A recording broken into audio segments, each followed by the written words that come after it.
All right. Welcome to another edition of Political Science Fun Time with me, your host, Professor Selby. Um, Today, this is very special edition I've put together for my students this semester on the California propositions. So, the other videos you've watched on direct democracy and Prop 13, I've had the web pages up for a long time. The videos are a little more recent. Um, but I've been working on that stuff. That's been like standard fare for government 1 and 150 or government 301, depending on what school you're at, for a while. This I put together just for us. I kind of went down a little rabbit hole on one of these, but I think it's really interesting, and so it led to some good work. So remember, we're talking about direct democracy. There's three main problems: rational ignorance, bare majoritarianism, and the lock in effect. Okay. And this year, there's, well, really two propositions that I think really deserve your time and energy for thinking very strongly about. Okay. So I'm going to highlight those two propositions, talk about how I think they're most likely to, what effect they're most likely to have, rubber hits the road on the ground economically, um, and then kind of hit real quickly the other 10. Okay. And you'll even get, I'll tell you how I'm going to vote, but it'll get silly towards the end because I start getting really annoyed with like why I'm having to like do this. You know what I mean? So let me take you through. So these are the 12 propositions that we're looking at. It's only 12, only 12. It's so many. Like I get really annoyed with all of this. But I have done my best to bring some sort of scientific research down on what's likely to happen based upon these propositions. Now, the two I think you really need to think most about are the first two here. The third one, it's going to be a small help to the housing crisis, but it's not going to really. It'll help. It'll help. I have mixed feelings about all of them, but the third one I have some of the most mixed feelings about. I have mixed feelings about the first one too. The second one, I think I'm pretty certain I like. I'm going to make a strong argument for why I think what I think is going to happen with the second one. But so it's just these three ones are the three ones you really need to think about in terms of how you vote, because they'll have a very strong effect on the housing crisis, right? So this is why I put them all here. The first two, especially, the third one, a little bit, okay? Now, Prop 21 would allow cities and counties more choice in passing rent control measures. So, rent control is basically limits on how fast landlords can increase your rent, right? Can they double your rent from one year to the next? If you have no regulation, that's allowed. Can they give a 10% increase, a 5% increase? How much increase year over year is allowed by rent control? And then there's secondary things that are sort of bundled in there as far as what kinds of properties are you allowed to put rent control measures on? Okay. But the key thing to keep in mind on Prop 21 is that it's really, it allows cities and counties more choice.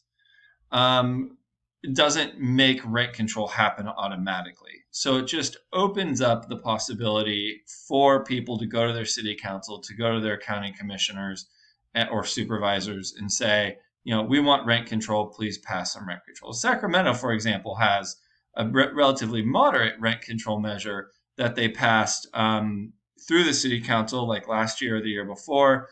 And there's a stronger one up actually right now. So some rent control is allowed. It's just pretty narrowly prescribed. It's not that much is allowed. What Prop 21 would do, it would allow cities and counties to do more if they so chose. Now the truth is, like I said, I'm kind of like I keep going back and forth. Like I was no, I was like, oh, forget it. I'm gonna vote yes. I mean, it's just choice. Like people can go fight it out other places. I'm having a hard time deciding on this one. So undecided. I keep changing my mind right now. And literally, I keep changing my mind right now. So I was like, oh, I'm definitely a no. And then I talked myself out of it. And I was like, I think I'm a yes. And then I talked myself out of it. So, it's like, even as I like present it, I sometimes flip back and forth based upon my presentation of which side I think I'm going to vote for. So, but this is kind of where I'm at. Um, uh, there's some exceptions. So one of the main exceptions you want to keep in mind is that normal people like me and you who have one house and maybe a rental house. I'm sure you guys both have, everyone in the room has two houses, but your average sort of homeowner has one, maybe two houses, right? So maybe you had a starter house that you bought 20 years ago and then you moved up and now you rent out that other house, something like that. Small fry guys like that are going to be completely exempt from any rent control. So they currently are, but they will also remain exempt. So we just want to keep that in mind. Um, now, one of the strongest argument that I've seen in favor of voting yes on 21 or in favor of doing rent control in California basically argues like, look, Prop 13 was a big monkey wrench in housing markets. Housing is already not a properly speaking capitalist market.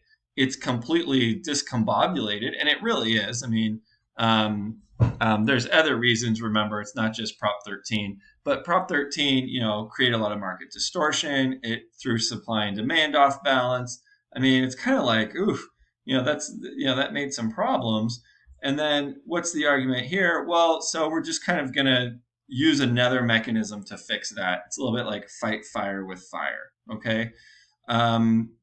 This is not a market based solution, that's for sure. This is a state based solution. The state will come in or be able to come in and say, this is how much you're going to raise rents. You're not allowed to raise rent more than this percentage each year, that kind of stuff. Um, that's actually one of that's the strongest argument I've heard in favor of rent control. The second argument that there is some pretty good evidence for is that rent control helps maintain the sort of cultural identity of neighborhoods. So if like maybe you're the Mission in San Francisco, Silicon Valley grows up around you, and then all of a sudden, all these Latino businesses and families and stuff that had lived there in cases for generations, in some cases, all of a sudden there's just Silicon Valley tech bro who can just come in, pay two or three times the amount of rent. Landlords love that, so they just kick you out, and like now they're just making bank, bank, bank, bank, bank, right? So that's legit. Some cities have passed rent control for those reasons, trying to maintain the cultural integrity of neighborhoods. The argument on the other side is, quite frankly, it's like, look, rent control is not a market-based solution. We really should be doing more market-based solutions, not sort of fighting fire with fire kind of logic. And I'm very sympathetic to that logic as well. So, this is why I'm kind of like going back and forth. I think what end up, the fact that it's a choice measure and that it will allow cities and counties to choose to do this if they want to, I think that's important because it's opening up. It doesn't mandate anything. So that's the one piece of this where I'm a little bit inclined to say yes, because it's not actually doing the rent control. It's just allowing people to do rent control if they actually want to. And then for whatever reason, people might want to do rent control or not, but you can just go fight it out, right? So would this help California housing prices? I mean, yes, there's some good research that shows that certainly it helps keep people in their homes. It helps keep prices of rentals down. And interestingly, I'm not sure, take this one with a grain of salt. But interestingly, there is some research that suggests that rent control actually stimulates new building. Why? Because if you're a landlord, so let's just imagine you're a landlord, and you can kick someone out, double the rent, and just make bank. Well, okay, you do that. It's the path of least resistance. You increase your profit margin incredibly with basically no effort. But if you're only allowed to increase rent, say 5 or 6% a year, and usually it's around that 5 or 6% a year. So I mean, that's already a big increase. That's way more than people normally get in a raise for a year, right? if you're only allowed to raise it a certain percentage a year, you say to yourself, how can I make more money? Well, the answer is build more units, okay? And the way rent control works in California and the way this thing is structured is that a unit has to have been on the market for a certain amount of time before rent control can be applied to it. So the way this one works, it's a kind of tinkering with the rule, but a unit has to have been at market price for 15 years, and then it can become rent controlled. So you get 15 years of market price before it becomes rent controlled. And so, like, that's a really important piece of information that to me, I'm like, well, I'm not crazy about fighting fire with fire, but if it is true that rent control, and again, if it is true, because this one I'm not 100% certain about, but there's some evidence here for it. If it is true that rent control stimulates residential building, well, I mean, we really ought to be thinking about this, right? And so, that's an important piece of information as well. Okay, so that's the first one, right? And that's a really important one, and it, would make a big difference. Now, the second one I actually think is a bit more important for helping to fix California's housing crisis, and also with a few other things related to California's budget. So if you remember from my Prop 13 lecture, I said, oh, we're going to be allowed to vote on this one soon. The Prop 15 would do the split roll solution to California's property taxes, where it would make corporations and businesses pay taxes on market value, but it would keep the purchase price for residential housing. And this one is actually pretty cleverly constructed as well, where small businesses are exempt. So small businesses will see no tax increase. They actually get a small tax break. So it's the personal property tax paid. So if you buy computers or other types of office equipment, you're supposed to pay a tax on it. We're going to get rid of that.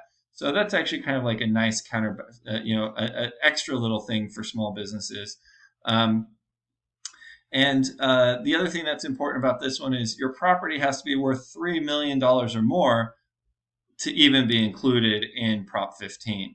So any small business that has less than $3 million worth of property, and I'm saying to myself, you're actually a pretty decently sized business if you've got $2 million worth of property. Like a $2 million property means you're making probably more than that each year in profit. Okay.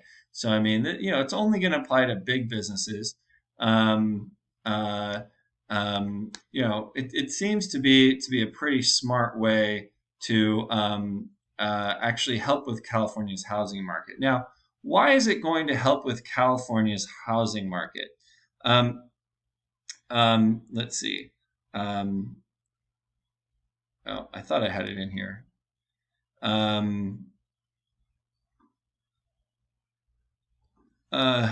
There we go. That's it. Okay.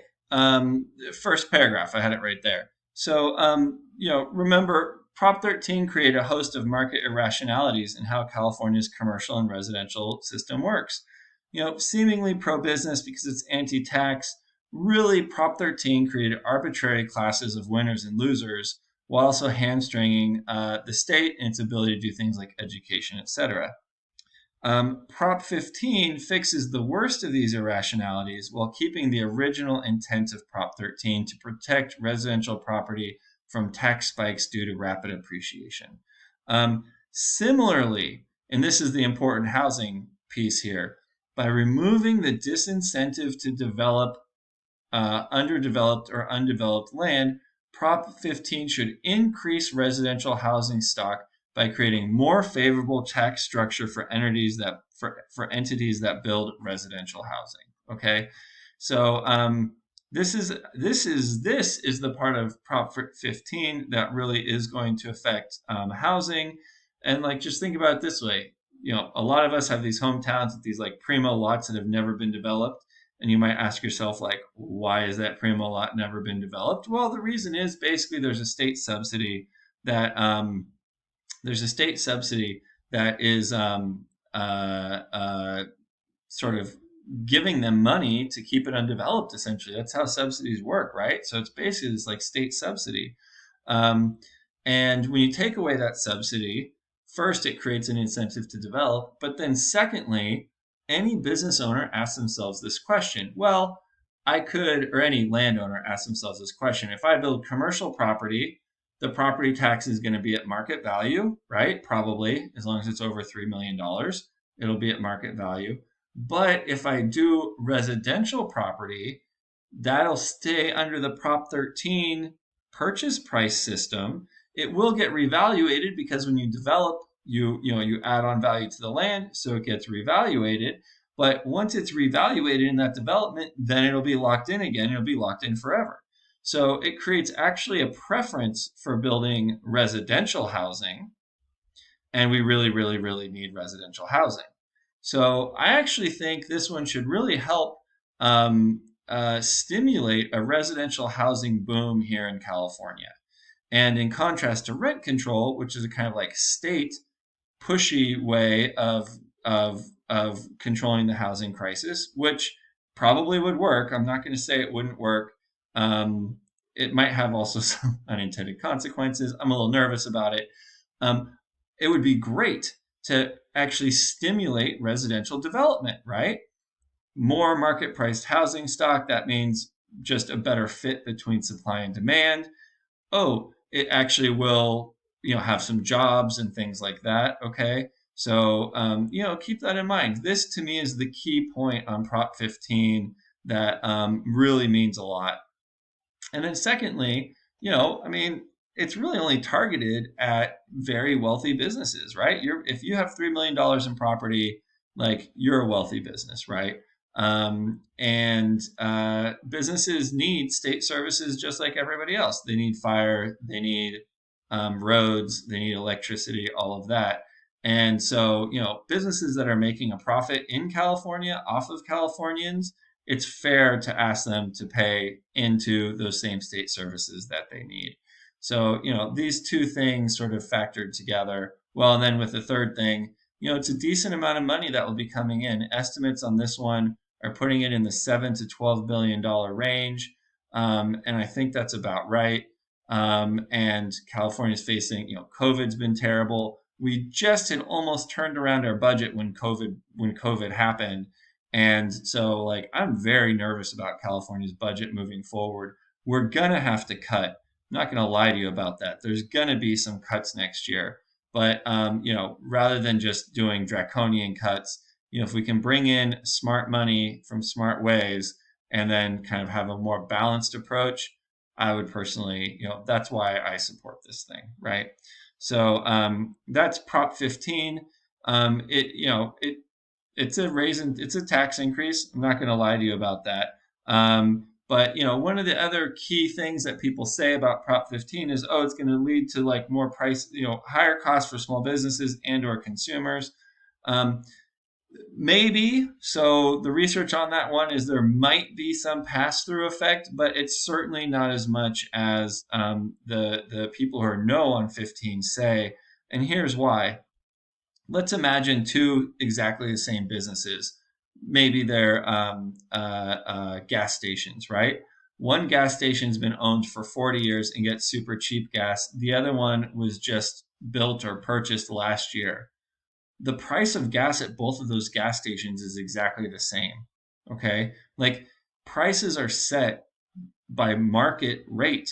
Okay.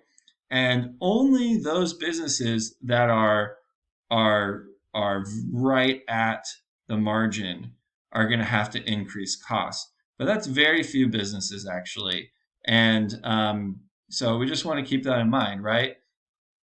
One gas station, same price, low tax rate. Another gas station, same price for gas, a higher tax rate. But it's the same price for gas. The tax rate isn't really affecting that price for gas. They're both being profitable. Okay. And so I have this like little thing here that I dug up from some of my old research. Okay. Um, you know, with all of these, I have support and opposed and all of that. So you can kind of see all of that. And then this bibliography is, it's it's a little bit my bibliography. I'm trying to build it out a little bit more, but I really only have so much time in my life, and I put a lot of time into this. Um, and then this last one, oh, I didn't do this last one yet. Well, this last one I'm not as excited about. I'm going to just tell you how I'm going to vote on it. On Prop 19, I am going to vote yes, and I'll populate the page, just go look at it. But there are some things I don't like about it. Specifically, one of the things I don't like is it allows people to take their property tax rate, move to other houses. That part I like, but it also allows them to buy houses that are much more expensive than their current house and therefore increase their property tax savings. And that's like a little bit annoying. It's been pushed by the California Realtors Association. There's a lot of other good stuff in here. I do think it will help with residential mobility a little bit. So that's why I'm going to do this. It mostly applies to people who have second and third homes that they're renting out and getting a really cheap tax rate on. So remember I was talking about that sort of subsidy idea.